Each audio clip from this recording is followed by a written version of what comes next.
देखिए सबसे ज्यादा जरूरी इसमें है ना कि हमारे पास छठवां दिन, पांचवा और छठवां दिन समझिए कि एक तरह से है, जब हम लोग पंजा लड़ाते थे बचपन में ना, तो आप देखते होंगे कि अगर हमारा हाथ टेढ़ा हो गया ना भाई, हमारे पास कितना भी ताकत है वो पटक देता था इंसान। तो बिल्कुल। पांचवा और छठवां दिन जो है ना, वो हमारा पंजा का उसको सीधा रखना है। जैसे हम आज 1 तारीख को कोई इंसान इफेक्टेड हुआ, तो अगले 5 दिन में ना उसको कुछ पता ही नहीं चलेगा कि हमें कोरोना है या नहीं है। और ये 5 पीरियड इनक्यूबेशन पीरियड होता है, इस दौरान वो दूसरे को भी इन्फेक्टेड नहीं करेगा। तो ये जो 5 दिन है ना, ये कोई पता ही नहीं कर सकता है कि ये इन्फेक्टेड है या नहीं है, उससे डरने की बात नहीं है।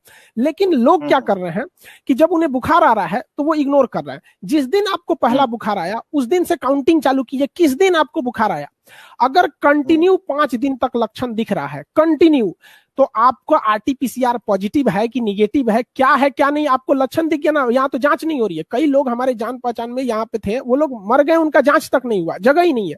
तो अगर आपका 5 दिन तक कोरोना के सिम्टम्स हैं, आप दिन काउंट कीजिए, तो छठवां दिन आपको हर हाल में 1 से 5 दिन अगर आप काउंट करते हैं, अगर यहाँ भी लक्षण दिख रहा है तो छठवां दिन आपको एस्टेरॉइड हर हाल में लेना है। और भारत में दुनिया का सबसे सस्ता एस्टेरॉइड मिलता है, हमारे यहाँ 20 से 30 रुपए में डेक्सोना इंजेक्शन मिल जाता है, बहुत सस्ते एस्टेरॉइड मिल जाते हैं।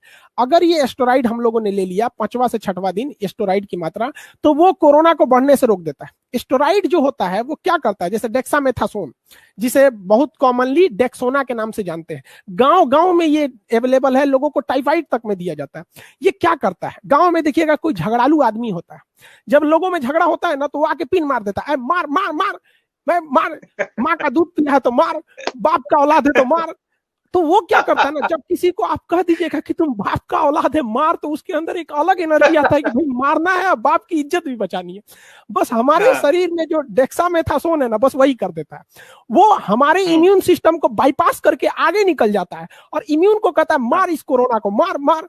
लेकिन यही दिक्कत हो जाता है कि हम लोगों ने अगर 6वें दिन में एस्टेरॉइड ले लिया, जैसे एस्टेरॉइड जो होता है ना, उसके अंदर जो केमिकल होता है डेक्सामेथासोन, और दवा का नाम नॉर्मली हम लोग डेक्सोना, जो फेमस है, अगर ये ले लिया ना, तो ये 6वां दिन से 8वां दिन में इतना ना आपकी इम्यून सिस्टम को चढ़ा देगा कि वो कोरोना को कचर के रख देगा। लेकिन बात ये आती है कि अगर आपने 8वां 10वां दिन जब सांस फूलने लगे, ऑक्सीजन लेवल गिर गया, फेफड़े में दर्द होने लगा, तब आप जाइएगा, तो फिर वो डेक्सामेथासोन भी बहुत ज्यादा काम नहीं करेगा। अभी फिलहाल एक ये दवा है।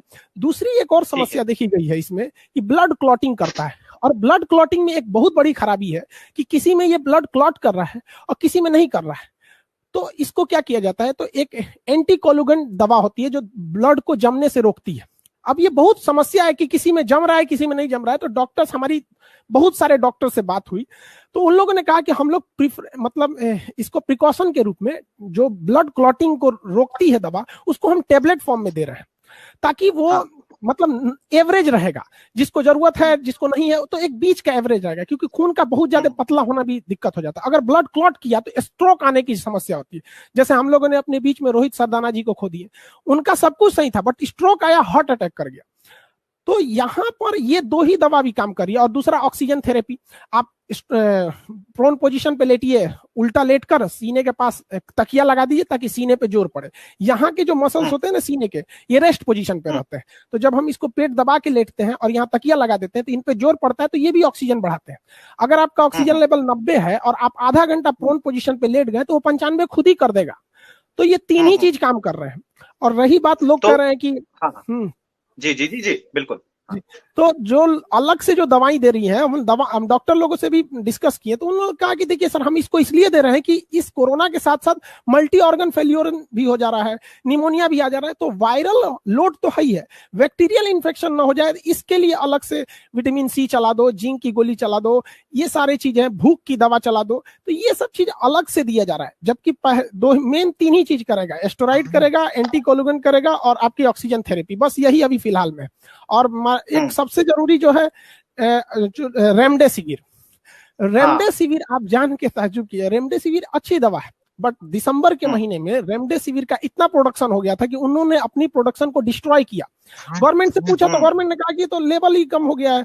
अब वो क्या करेंगे, रेमडेसिविर का नाम कोई नहीं जान रहा था कोरोना से पहले, तो वो उनको पता है कि ये बर्बाद हो जाएगा, तो उन्होंने प्रोडक्शन रोक दिया। जनवरी फरवरी में प्रोडक्शन नहीं किया और अचानक इतना जरूरत पड़ गया जिसका कोई हद नहीं। रेमडेसिविर क्या करता है, जैसे हम लोग माला पहनते हैं ना, माला, तो माला में एक मोती को अगर आप तोड़ दीजिएगा तो पूरी माला टूट जाती है। बस रेमडेसिविर यही करता है। कोरोना का जो स्ट्रेन बनता है, जो आरएनए बनता है, उसके बीच में जाके वो चिपक जाता है और वो केवल एक से चिपकता है। जैसे मान के चलिए हम लाइन लगाते हैं हाथ पकड़ के, किसी एक साइड में एक का हाथ पकड़ ले, दूसरी साइड में पकड़े ही नहीं तो इधर लाइन ही नहीं लगेगी। बस कोरोना यही, ये रेमडेसिविर यही करता है, एक ओर से लाइन पकड़ लेता है कोरोना का, दूसरे ओर लगने ही नहीं देता है।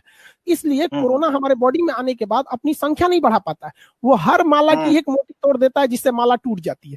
अब रेमडेसिविर भी नहीं है। हालांकि रेमडेसिविर का बहुत ही जादुई असर नहीं देखा गया। ये भी टिपिकल होता है कि जब वो 5वां से 6वां दिन जैसे देखा जा रहा है एस्टेरॉइड चला रहे हैं, तो उसी समय इसको भी दिया जाना चाहिए। एक सवाल और भी है, जैसा आपने कहा कि प्रोन पोजीशन में सोने की आदत, लोग क्या कर रहे हैं कि पेट के नीचे तकिया लगा रहे हैं। फोटो तो देख रहे हैं, कोई ना कोई उन्हें दिखा रहा, पेट के नीचे तकिया लगाया, पैर के नीचे लगाया और मुंह पर भी रख लिया। तो इसका जो रियल पोजीशन है, कई डॉक्टरों की सलाह पर हम लोग ने बार बार बताया, तो वो पोजीशन क्या आप बिल्कुल एक बार ड्रॉ कर सकते हैं, कैसे कैसे और कहाँ कहाँ लगाना है जिससे कि हमारा पेट भी न दबे? देखिए सिंपल सी बात है, मेन है कि आपको चेस्ट पर लोड देना है। अब दो कंडीशन पे चेस्ट पे लोड पड़ती है, अगर आप चेस्ट के नीचे तकिया लगा लिए तो, और या फिर अपने को खुद हल्का सा बेंड कर दिए तब। तो पैर के नीचे तकिया लगाएंगे तो थोड़ा सा पीछे से लोड बढ़ जाता है, और यहाँ चेस्ट के नीचे, ये प्रोन पोजीशन है। हालांकि प्रोन पोजीशन कोई 10 मिनट की थेरेपी नहीं है, इसको कई इसके कंडीशंस होते हैं। इसको मतलब आधा से 1 घंटा हर 2-4 सुबह दोपहर शाम इस तरह से करना चाहिए, जिससे कि ऑक्सीजन लेवल ज्यादा बढ़ते रहे। देखकर लोग डर जा रहे हैं, तो सीटी वैल्यू हम समझना चाहेंगे कि किन्हीं का अगर 15 आ गया, 20 आ गया, तो उनको लगा कि फलानवा का तो 24 आया था, हमारा तो 15 ही आया, लगता है कि हमें चपेट में ले लेगा। सीटी वैल्यू ये दिखाता है कि आप जब टेस्ट कराने गए ना, तो उस वक्त आपके शरीर में कितना कोरोना था। सीटी वैल्यू अगर कम है मतलब कोरोना ज्यादा है, दोनों में उल्टा संबंध होता है। सीटी अगर ज्यादा, वो कि जैसे भारत में सीटी जो है ना, काउंट जो किया जा रहा है थ्रेशोल्ड, वो 32, किसी लेबोरेटरी में 35 काउंट किया जा रहा है। 35 के बाद आपका काउंट ही नहीं होगा। तो अगर सीटी वैल्यू कम है, यानी पहले ही आपका कोरोना पकड़ में आ गया, इसका मतलब ज्यादा था तभी तो पकड़ में आ गया, सपोज कीजिए ऐसे। और अगर सीटी वैल्यू नहीं मिल रहा है, 20 है, 25 है, 27 है, 28 है, मतलब बहुत मुश्किल से डॉक्टर को मिल रहा है, इसका मतलब अभी आपके में कोरोना कम है। लेकिन इसमें कोई खुश होने की बात नहीं है। जिनका सीटी वैल्यू 25 है, ये बात हकीकत है कि उनमें अभी कोरोना ज्यादा नहीं फैला है, क्योंकि उन्हें 25 साइकिल चलाए हैं तब जाके उन्हें कोरोना मिला है। और जिनका सीटी वैल्यू 10 है, मतलब उनमें कोरोना ज्यादा है, क्योंकि डॉक्टर ने केवल 10 साइकिल ही चलाया है और उसको कोरोना मिल गया है। लेकिन इसमें कोई खुशी की बात नहीं है। कोरोना के लिए तो 3 दिन बहुत है आपको पूरे चेस्ट में फैलने के लिए। तो और अगर आपकी इम्यून खतरनाक है, आपकी इम्यून मजबूत है, तो आपका सीटी वैल्यू 5 भी है तो भी आपका इम्यून सिस्टम उसे हरा देगा। ये केवल कोरोना की संख्या को बताने की चीज है सीटी वैल्यू। इससे ये डिसाइड नहीं होता है कि आप सीरियस हैं, बचेंगे कि नहीं बचेंगे, इससे कोई मतलब नहीं है। कि बहुत सारे सिलेंडर लोगों ने घर में बंद कर रखे हैं कि यूज होगा तो उसको, अब उन्हें पता नहीं ऑक्सीजन लेवल 90 से नीचे जाएगा तो कितना यूज करेंगे, 60 पर होगा तो कितना यूज करेंगे, कितना ब्लॉकेज खोलेंगे, ये कुछ भी पता नहीं है। हाँ, इतना जरूर पता है कि मास्क पहनाना और यहाँ से पाइप खोल देनी है। ये उन लोग को सोचते हैं वो ऑक्सीजन सिलेंडर कितना दिन चलेगा। तो जो अपने ऑक्सीजन सिलेंडर को घर में स्टॉक कर रहे हैं, उन लोगों से हम ये कहना चाहते हैं कि बेहतर होगा कि आप 4-5 जो इसके डीलर हैं, या फिर जो जहां से आप ऑक्सीजन को रिफिल कराते हैं, जहां से लेते हैं, आप 4-5 आदमी से कांटेक्ट में रहिए कि देखिए हमें लक्षण दिख रहा है, हो सकता है जरूरत पड़ेगा, आप इसे अवेलेबल करा दीजिएगा। 4-5 के कांटेक्ट में रहेंगे तो कोई ना कोई करा देगा। इस तरह से घर में रखने से क्या होता है कि आपको जरूरत पड़ेगी या नहीं पड़ेगी किसी को नहीं पता है, और उसी ऑक्सीजन की वजह से किसी की जान भी जा सकती है। तो ये मिसअंडरस्टैंडिंग है। और वो ऑक्सीजन सिलेंडर कितना दिन चल जाएगा उनका, मतलब ऐसा थोड़ी है कि 2 दिन चल, ये मुश्किल से मुश्किल 1 दिन चलेगा। और वो भी अचानक आपका ऑक्सीजन लेवल थोड़ी ना जाता है कि एक बार 94 से 60 हो जाएगा, धीरे धीरे लगता है। तो अगर आपका 90 है तो प्रोन पोजीशन पर रहिए, उसी वक्त आप 90 से तो 95 आप प्रोन पोजीशन से ही रिकवर कर सकते हैं। उसके बाद आप कांटेक्ट में रहिए कि ऑक्सीजन लेवल। और अभी फिलहाल हम देख रहे हैं कि अभी ऑक्सीजन की किल्लत धीरे धीरे दूर हो रही है, धीरे धीरे, और आने वाले 10 से 15 तारीख में ऑक्सीजन की किल्लत नहीं रहेगी।